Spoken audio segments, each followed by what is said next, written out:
tassa bhagavato arahatu samma sambuddhassa. Namo tassa bhagavato arahato samma sambuddhassa. Namo tassa bhagavato arahato samma sambuddhassa.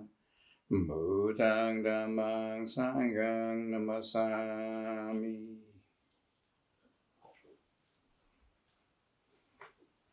So I think this is the 10th session of our investigation of the discourse on developing mindfulness.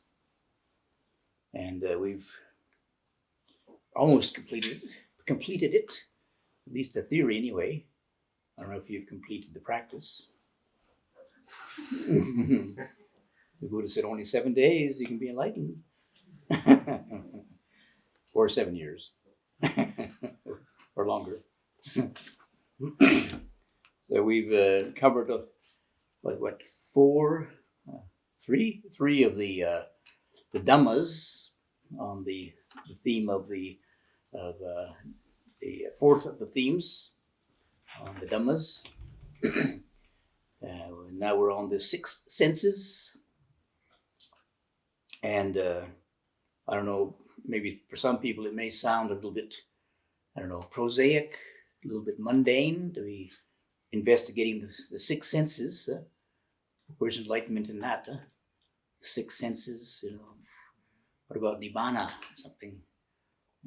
But especially those who've read the extra readings, you realize that there is a large chapter in the Buddha's teachings, the scriptures anyway, specifically about the six senses. So it's a very significant theme.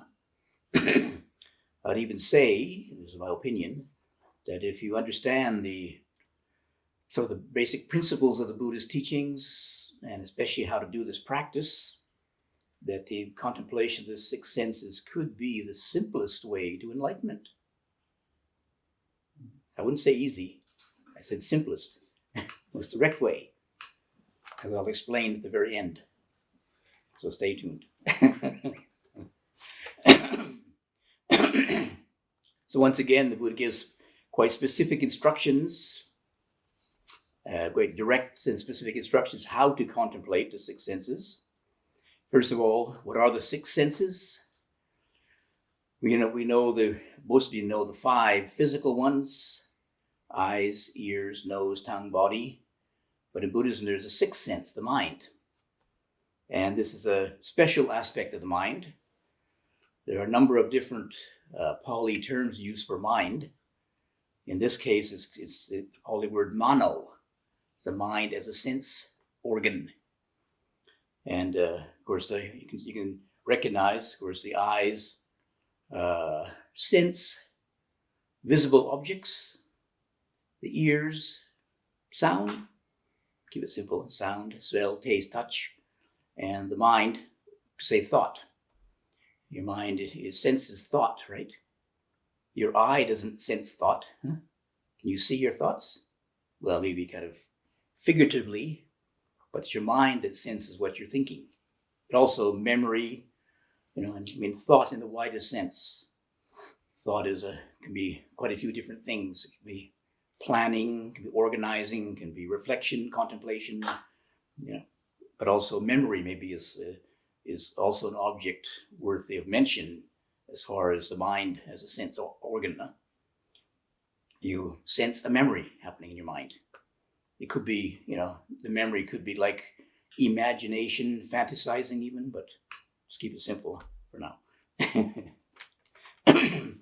But also the mind is quite special too, because while each of the physical sense spheres or bases, they sense their own realm, visible, audio, whatever.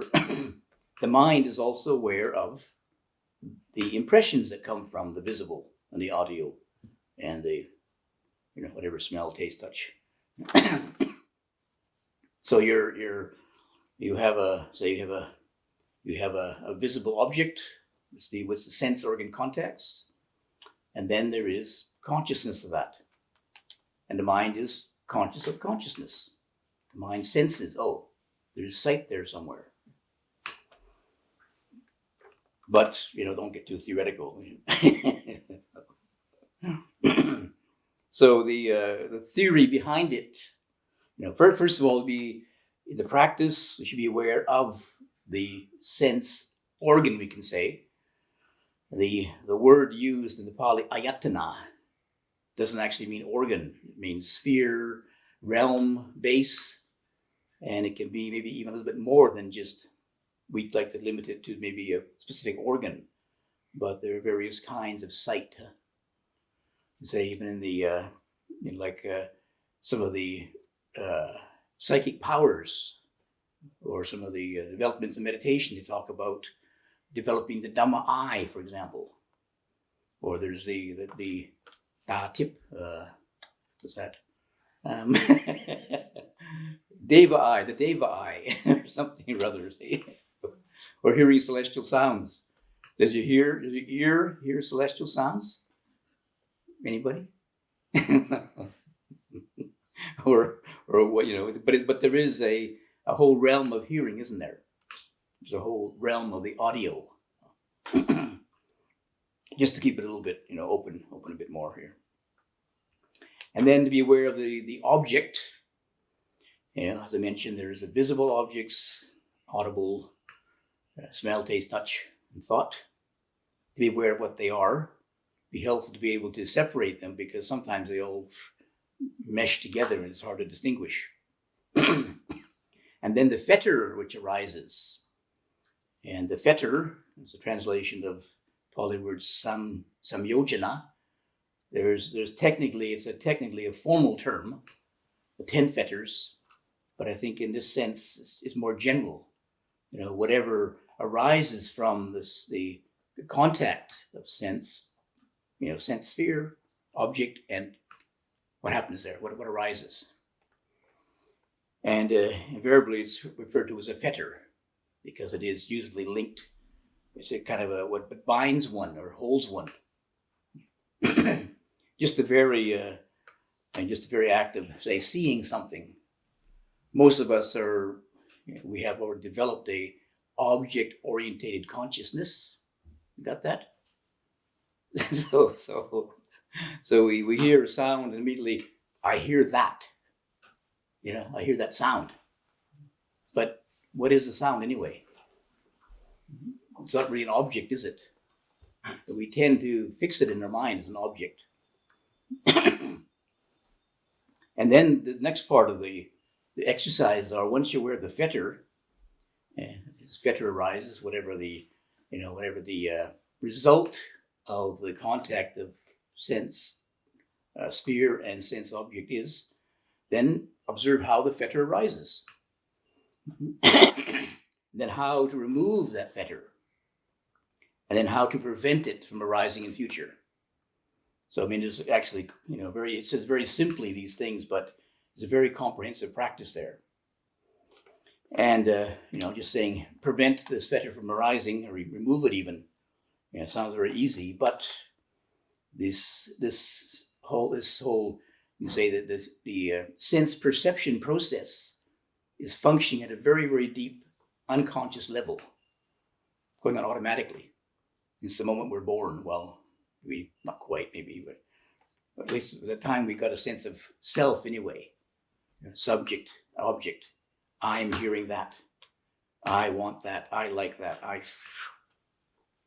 it's been going on, like this, based on ignorance, based upon the defilements. It's been going on this way, unconsciously, continuously for our life. So hard to see through it. But if you develop this exercise, the Buddha gives us another perspective. Just observe this process. Most of the time it's just automatic, isn't it? You're seeing, I like it, I don't like it. Should I get it? Should I get away from it? I want to go after it. What is it? What are you seeing actually? What are you actually hearing? We hear this bellbird here. It's only sound. You can say, sometimes I like bellbirds. Sometimes I don't like bellbirds. That's a bit of an annoying ding, ding. But that's a fetter. But it's just sound. When it's just sound, what's the problem? When it's a bellbird, there's again. I got to get that. I got to silence that.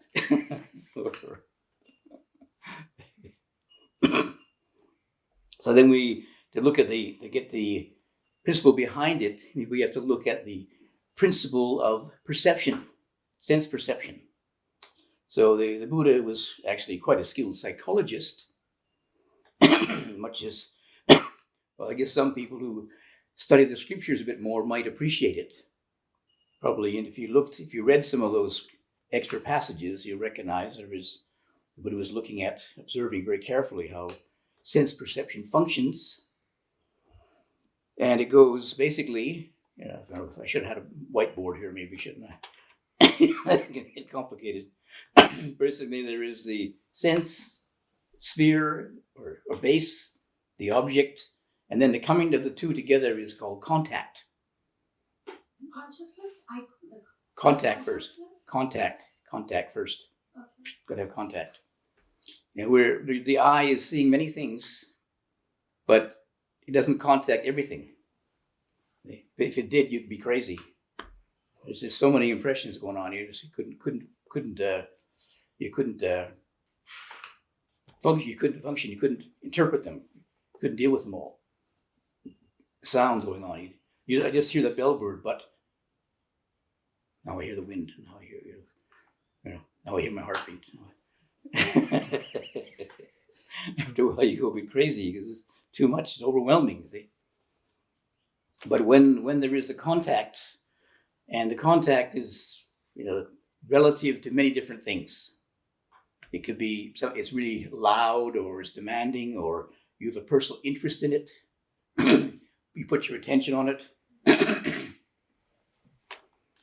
But anyway, you need contact before you get consciousness. And consciousness is not a very good translation. Some of you know my bias against consciousness.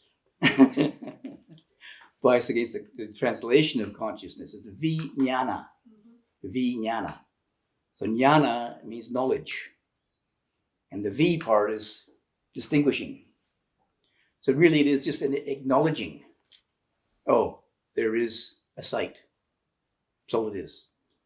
For most people, I think, in the West anyway, when you hear consciousness, you think of a bit more of a cognitive process. Consciousness, then you think about it and you have feelings about it and ideas about it. And nope, that's not vijnana. That's called sanya. And so there's consciousness, there's contact, consciousness, and then there's feeling. Feeling is also automatic at a very, very subtle level. It's more like at the basic level, it's more like, it's not the like and dislike. It's just, is it threatening or is it benevolent or something or other? So it's like it has to be hardwired into your system that if something's dangerous, you gotta move quickly. Otherwise, you're gonna get damaged or destroyed.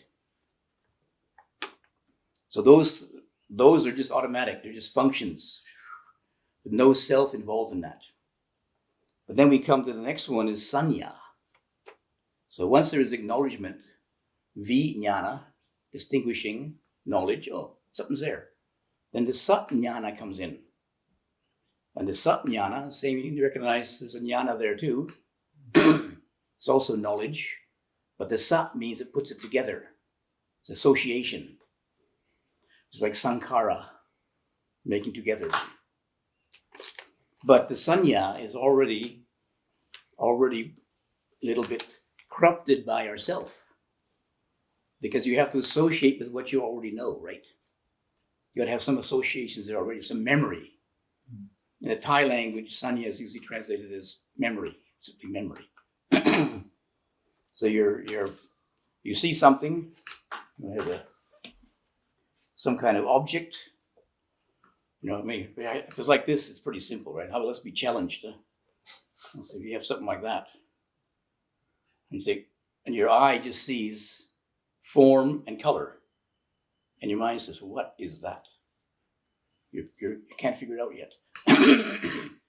So your brain runs a search function. You're conscious of sight, of form and color. So your brain runs a search function. There is no answer to your... Okay, let's try another angle here. Oh, I get it now.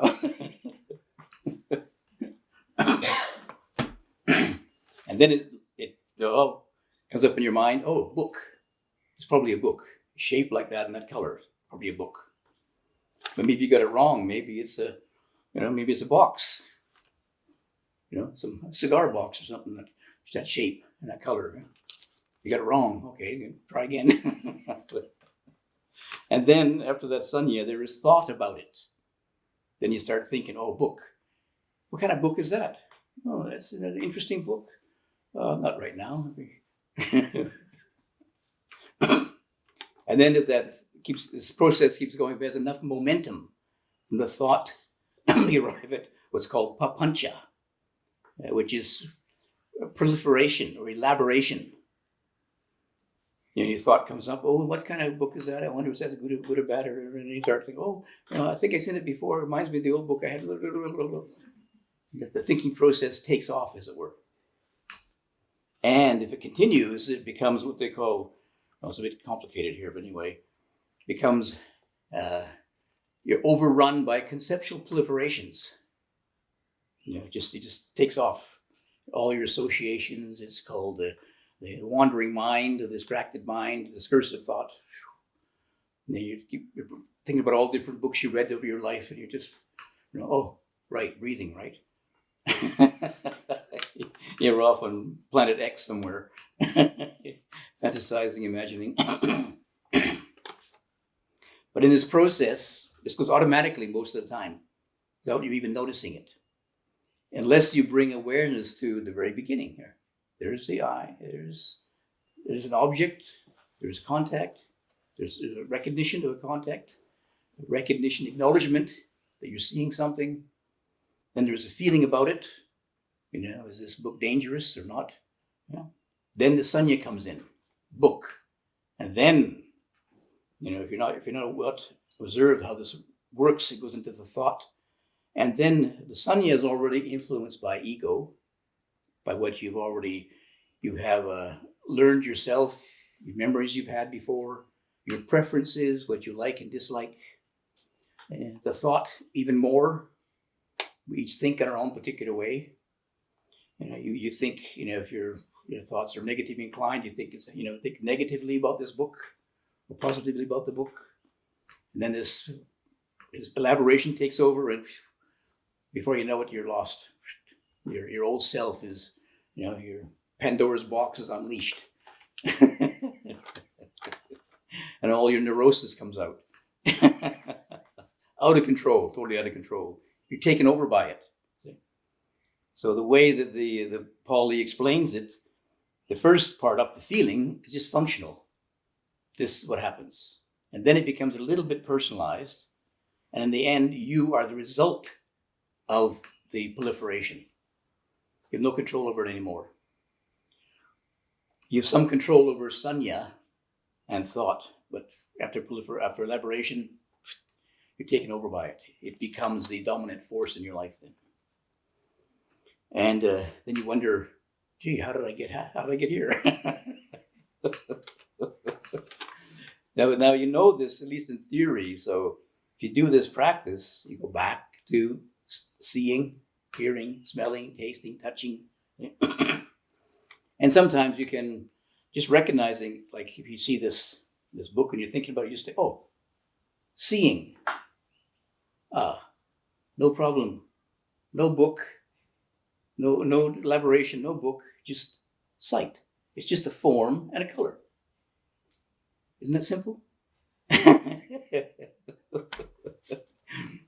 There's no more proliferation. There's nobody proliferating. There's even no subject there. Maybe there's a bit of feeling about it, but and behind all that, for those who are like the advanced class, there's something called the anusaya. Anybody heard of the anusaya? The underlying dispositions. So the Buddha says that we already have these underlying dispositions to greed, aversion, delusion. They're there already. It's because when we're born into the world, we aren't born enlightened.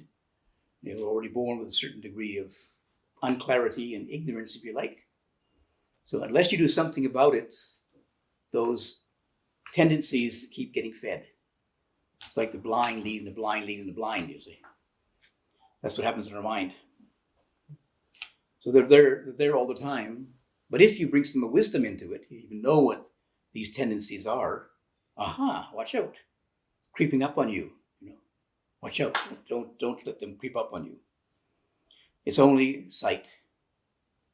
Only sound, only smell, taste, touch, thought. That's all it is.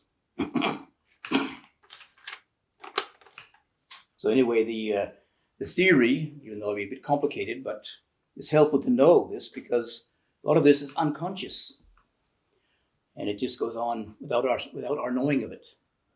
And, even you know about it, you can't stop it necessarily, except for the practice of mindfulness, being aware of this whole process, starting off with the sense impressions.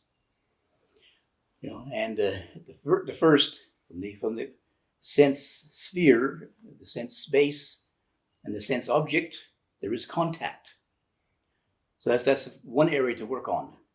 I would say it's quite an important psychological insight that Buddha had, because if you change this contact influence at some degree, you just short circuit the whole thing. So, for example, that's what meditation practice is about. Bringing your attention back to a skillful object, recognizing, for example, the benefits of guarding the doors of the senses. And if you allow your senses to contact unskillful things, which give rise to greed or aversion, well, that'll just feed greed and aversion, right? It's like adding fuel to the fire. But if you recognize, observing those kind of things, looking at, looking at things which annoy you, aggravate you, is just going to increase the aversion then. And as the Buddha said in the Dhammapada, that the hate will not, how's it go again? Hate cannot be overcome by hate, but only by its opposite. Yeah. Literally non-hate. Avera, isn't it? Yeah. Yeah. So you recognize, the influence, that's the fetter that arises, and if you recognize that, then you can change what you perceive, what you put your attention onto. The first one is to guard the doors of the senses.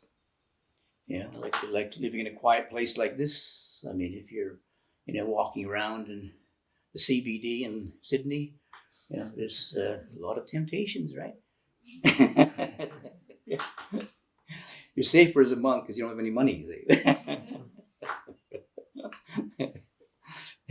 I had to go to, when I was once, I had to visit, give a talk in London or something or other. And then there was a Thai lady who had a restaurant, and she let us stay in her one of the apartments there overnight. So they traveled so much.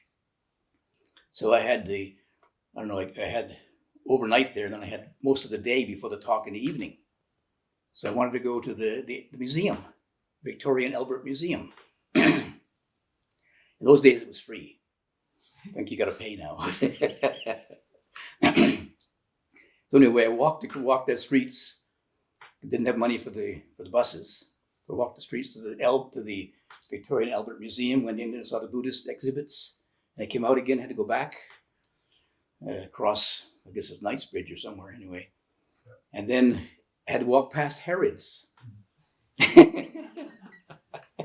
Harrods department store. And I never had any interest to go to Harrods, but I had to walk past it. And I was walking on the street, there's all these people standing outside, all the people gawking at all the beautiful things in the window, the window shoppers. I walked past there and I just had to laugh because I didn't even have any money. Why am I going to buy anything? Why even gawk? Why even look at it, Of course, they didn't have my style anyway. This color wasn't in fashion that year, so. It's the same fashion for you. yeah.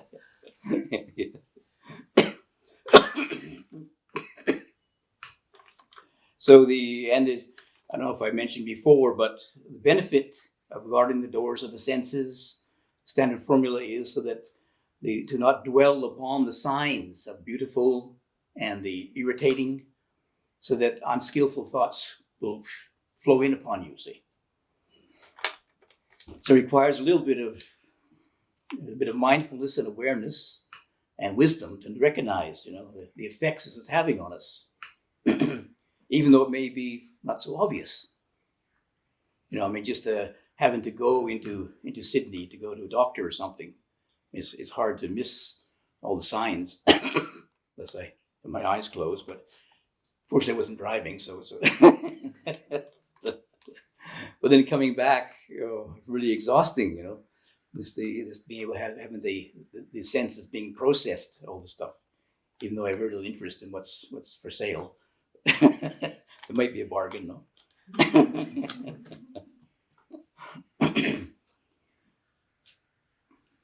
And then the second way to practice with this, once one realizes the effects of the sights, the sensory input has upon us, the Buddha talks about the skillful use of sanya, of perceptions.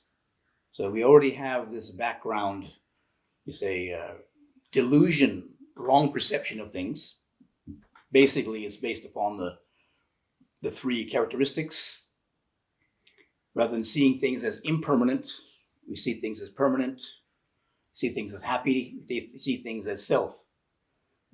So the basic perceptions, skillful perceptions, are to contemplate impermanence, to contemplate unsatisfactoriness, incompleteness, to contemplate not self. And maybe in the beginning it's only a little bit forced, a little bit artificial to contemplate, a bit conceptual as it were. We don't actually know maybe personally what anatta is, non-self is. But if you would contemplate that theory anyway, it begins to slowly settle into your way of seeing things. You change your old sanya for new sanya, you can say. Your old way of recognizing things for a new way of recognizing things.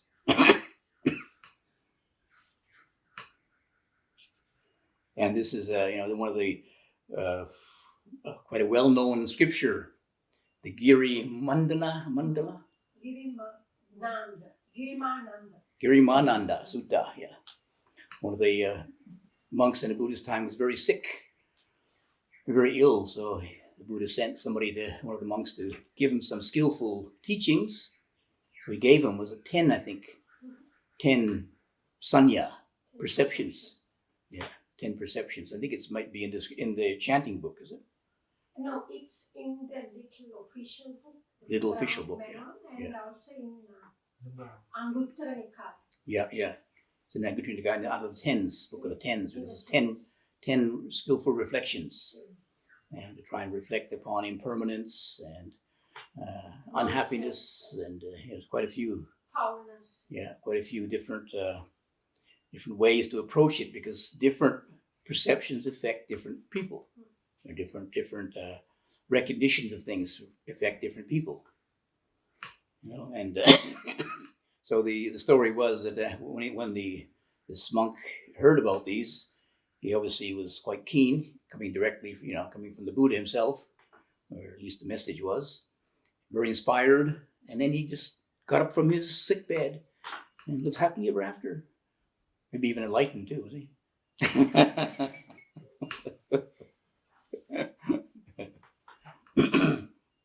But the development of this, of course, developing the contemplation of the six senses, important. When you know the theory already, but important to develop it, because we're using our senses all the time. So if you don't get them under control, or you don't know how to use them wisely, they can cause you lots of troubles. So once we recognize what the fetter is, and the fetter maybe it doesn't have to be such a major thing. It's just whether it's the liking, the disliking, the repulsion, or the chasing after, But we recognize that it's just a sight, just a sound. Somebody, you hear something, you think somebody is insulting you or something. You just say to yourself, a sound. What does that do? Think they said that to me. I'm personally offended by this. You say, just a sound. Doesn't that cut off all the proliferation, all the elaboration? Just a sound, just a sight, just a smell. And when you observe these sense impressions, of course, how long does a sight last? Just, how long does a sound last? There's that bellbird again, but the previous sound that annoyed me is gone, long gone. You see? So all these impressions, especially the sense impressions, they're very, very impermanent. They're very, very, very fragile, impermanent, fleeting. But then when you turn them into an object, that is an annoying sound. That turn into an object, then you got to struggle with it. Whereas, where is that sense impression really? See, it's an impression. It's already gone. You're holding on to it as an object in your mind, in memory, but in essence, it's already passed. So when you're observing the nature of the sense sphere, sense base, and the objects, so-called objects, we get to see them more clearly for what they are. Just very, very ephemeral, changeable phenomena. It's like a thought in your mind. Some thoughts are, quite pleasant. Some are not so pleasant, but they're just a thought. You can build a whole mountain around a certain thought in your mind, isn't it? A certain negative thought or a positive one. Oh, I'm a genius. But it's only a thought. Poof, poof. It's just a cloud in the sky. Doesn't really hold any substance. But when you don't see it properly, you objectify it, turn it into a memory, a certain thing. It takes on a special extra weight, heaviness to it. But it's just a sense impression. What's there to it? So the importance of this is, there's a significant discourse the Buddha gave to. He wasn't even a follower of the Buddha, actually. He was an ascetic in the Buddha's time. But the Buddha obviously recognized his potential. So this particular ascetic, let's see, his name was Bahiya of the bark cloth. They had different ascetics say this ascetic wore cloth of bark. No, he wore clothes of bark. He wasn't so refined as the Buddhist monks. Wearing linen and silk and cotton, he had bark. Anyway, but he was very diligent in his practice, so he decided that he for the sake of his spiritual practice, he would even go and talk to the Buddha. It was like, he's a heretic, a different sect. But he just happened to go to Savatthi, where the Buddha was staying. And then, but the Buddha was on alms round at the time. So, but he persisted. Oh, please give me a teaching. Please give me a teaching. And the Buddha said, well, this isn't the right time collecting food. Wait till I finish. But he was very, very persistent. So the Buddha must have recognized his potential. So he gave him this very, very, very, very direct teaching, which is based upon the senses, this contemplation of the sense realms. So he told this Bahiya, he said, in the seen will be merely what is seen. In the heard will be merely what is heard. In the sensed, that's all the other senses, will be merely what is sensed. In the cognized will be merely what is cognized. That's how you should train yourself. And when you can do that, just seeing what is seen, hearing what is hearing, what is heard, sensing what is sensed, cognize what is cognized, you will not be with that. That is, you'll not be with any interpretations, no proliferations. There just is that sight, just seeing. End of story. Hearing, end of story. What there is a seeing there, I mean, it's at its real essence, is just the color and the forms, the shape. There's no, but we add to it all of our interpretations. Maybe it's this, maybe it's that, could be this, could be that. But if you're just with what is seen, that's reality. And of course, it requires quite a bit of concentration, because to be able to really see clearly, many of our sense impressions are already distorted from a very early level. And when you're not with that, with any interpretations, you're just with what is. But you're not with that, you're not in that. That means you're not in that self which is proliferating, which is interpreting then. There's no self there to interpret it. And when you're not in that, there's neither here nor beyond nor in between. There's no place to go. Just this is the end of suffering. Have you got that? Yeah. End of suffering. Just that's the end of suffering. Simple as that. You lost it. You had it for a second, but you lost it. You thought about it.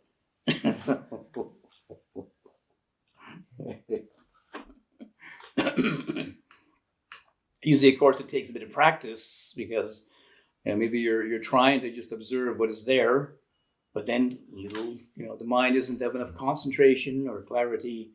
Interpretations sneak in, and am I doing this right? Is this the right way to do it? But developing the practice, initially maybe it's not quite so clear, but keep going with it. You begin to see the results. It's just a thought. I don't know how long I practiced that, before I could at least somewhat disengage from the thought. There is so much engagement with, or identification with thinking, I thought the thinking was me. And the thinking stopped, I got frightened. I'm losing myself. Start thinking again. But sometimes the thinking did calm down, either because of concentration, maybe, or maybe I fell asleep. And I didn't die. There was still something there, and it was quite peaceful. So slowly begin to disidentify then with these perceptions, these sanya. So many of us are identified with our perceptions, our recognition of things. I'm the one who knows this. I'm the one who likes this. That's how I identify myself. But now it's just sight, sound, smell, taste, touch, thought. Who does it belong to? It goes on in this brain, but who does it belong to? Did you really think that thought? Or did that thought think you?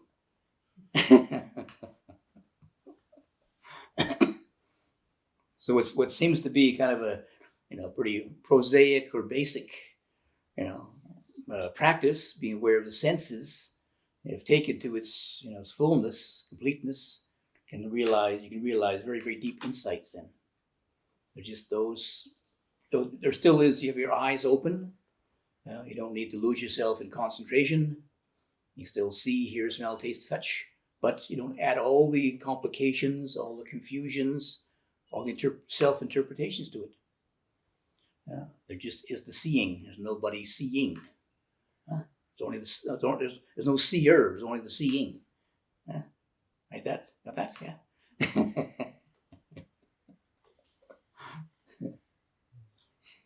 So in a way, that's got that. Ajahn, so what you did explain, it's bring me to the understanding of the process of five aggregates.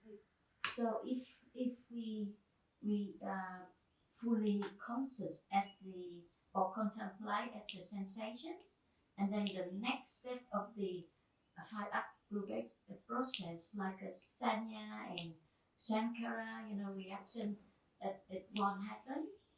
That's how we free us from suffering. Mhm.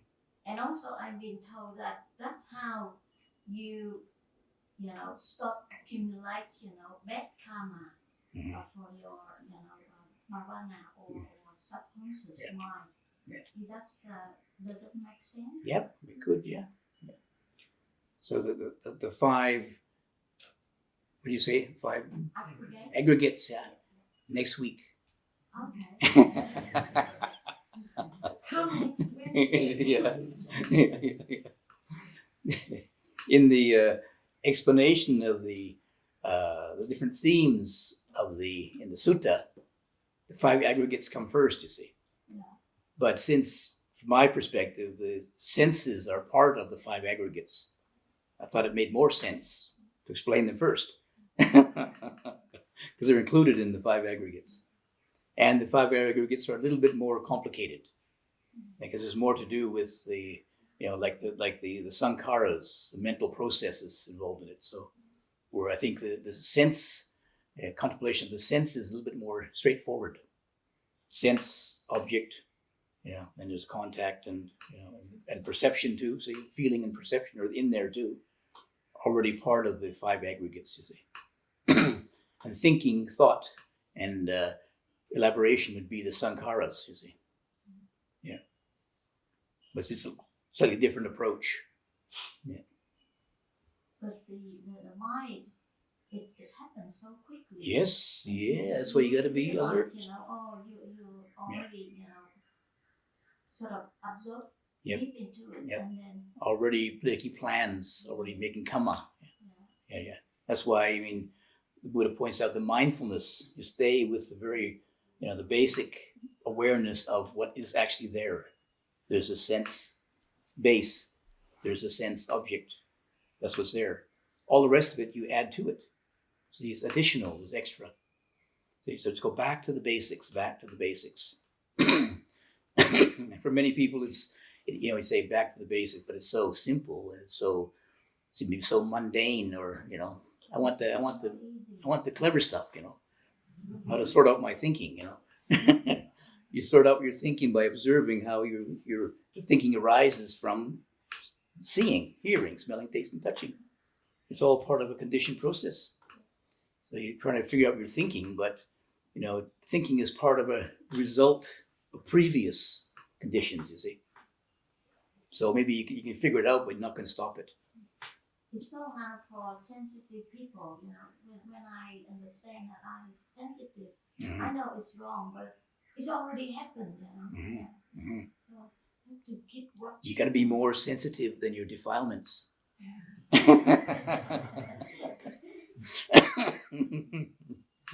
In a way, being sensitive is developing mindfulness, you see.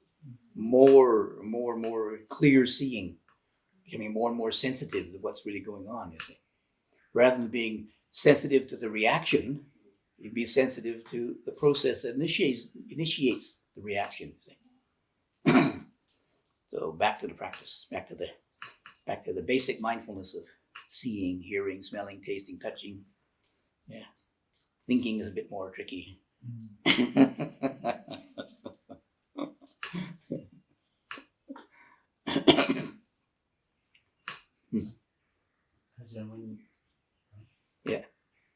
When you were just before mentioning just seeing, but then there's also, it could be a seer. Would you say that this seer is there's an attachment to that this seer is permanent? Yeah. And that's a cause of suffering? Yeah. That's the kind of, what do you say, the basis of our delusion. You assume there is a seer, but like in the act of seeing, it's an ongoing process, isn't it? Where is the seer? That permanent fixed thing, which is seeing the same thing every time. There isn't one, is there? Every time there is an act of seeing, It's a different consciousness. It's a different, you can say different seer if you like. There isn't a steady one. But maybe, if you don't look carefully enough, it seems to be. You got the same passport, Same general impression in the mirror, but it's actually different. Different state of mind every time. Different state of body every time. Some things you see, you can notice where the body relaxes. Is this the same seer that before? Other times you see certain things, I still, every time I see a goanna, I still tense up, you see. I don't know about you, but to me, they're still pretty ugly, I shouldn't be prejudiced, but they still are pretty primal reptilian reaction, but and it's just, I just see that sight, and then I can recognize the body's changed. that particular sight has created a different state of body too, as well as mind. So where is the seer? That usually we assume that seer is the same person, the same name, the same whatever background, but it's different every time. And if you recognize the effect that has on you, you can go to be in an environment which is more conducive to a healthy seeing. Like the Buddha said, going to a quiet place. If you live in a busy environment, lots of noise going on, then you don't notice it maybe, but your body is getting more and more tense. You have background anxiety, and but and it's not very healthy. Maybe you don't notice it even, but after over a period of time, it'll have some effect on your health. But you live in a quiet place, more relaxed, more natural, and the body relaxes at a deeper level, and then you go back to the city and you have psychic shock. Beware when you go back in a few days. Before you started going. Oh, your mind. I might ask a little bit more about is that what was the thought? What was the Pali word for thought? Mano. No, there's the six senses. Yeah. And you said there's the process of thinking. So it's not actually consciousness. It's vinyana. Vinyana is the word. Oh yeah. So when one practices mindfulness, one is of that thing. What precisely is one being mindful of? As far as the mind goes. Yeah. Is it just anything, or is it whatever is you can say the object, whatever is the sense object. Right. Whether it is a visible object or audible or or it is a mental object. Oh, okay. I mean, using the word object to me already kind of is a bit wrong application because you're already objectifying it. Yeah. When actually that's maybe the best we can do in the beginning. When you observe that thought, where is the object itself? For example, is it like a memory arising? Oh, there's a memory. Yeah. Or like an aversion. So you can go, there's an aversion. Yeah. Is it that sort of thing? Yeah. Okay, with that then, therefore trying to cut off the proliferation. Mm-hmm. Well, if you just recognize there is that's a thought. Yeah. Then maybe it doesn't go on to. It depends how strong it is, how much momentum it is, and the associations, I guess, how closely they're identified or linked together. Maybe it just takes off by itself. It becomes this elaboration, and the elaboration takes over. If you can remind yourself, it's just a thought. Perhaps it just cuts that whole linkage. Does that include emotions? Yeah. Okay. I mean, just sometimes recognizing, it's just there's aversion. Yeah. Then you find yourself maybe in your mind, you lose yourself, that person did this and that person did that, and they're really, it's just an emotion, Then all the rest of it, you're spinning out yourself. Yeah. All the interpretations, all the elaborations for it, and yeah, is it, is that really part of the whole experience? You look at the body, there is an impression in the body of aversion or annoyance or something or other. It has that physical aspect to it. That's real. But all the other stuff you add to it, is that, you're adding it to it. It's your extras, extracurricular activity. And is it helpful? Is it useful? We all have aversion, we all have greed, but how much you have enough clarity of mind to recognize, that's just, as the Buddha mentioned the instructions for being aware of the mind, chitta anupassana. The chitta, the mind is chitta in that case, contents of the mind. Be aware of greed, aversion, delusion. Very easy to say, but how many of us can actually be aware of greed, aversion without reacting to it? So following the greed, getting absorbed into the aversion, just aversion, that's what it feels like. We all have it, but most of us covered over with all kinds of complications and elaborations and you can say even good reasoning and I have a right to be angry and okay, make yourself sick if you want. I've got to get rid of greed. Yeah. I got to get enlightened to get rid of greed. Yeah.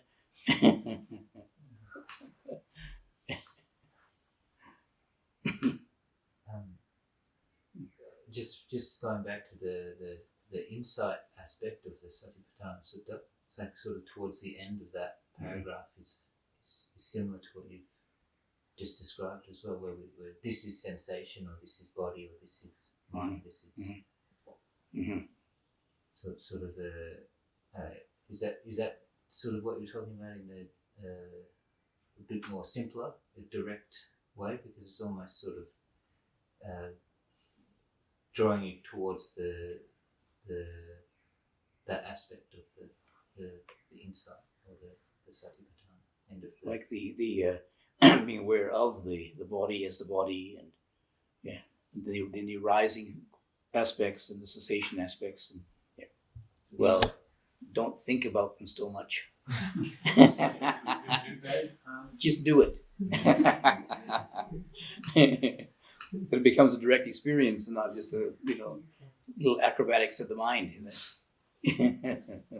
On that effect, at the woodpile weeks ago, you said just notice continuity, and you kind of subtly pointed out there, and notice that the self comes up when there's a discontinuity.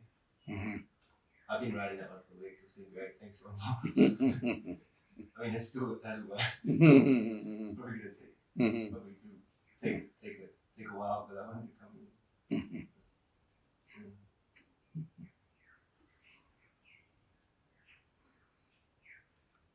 So it's nearly an hour now.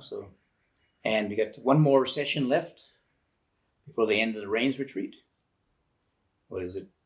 27 or something? Is it? No. 30th. The 30th. Yeah. Today's 23, isn't it? The 30th. And the end of the Rains retreat is the 2nd of October. Yeah. So we have one more session. So it'll be the 5 aggregates, 5 groups of grasping, which is a little bit theoretical, but hopefully you have some grounding already with body awareness and what I mentioned about these 6 senses.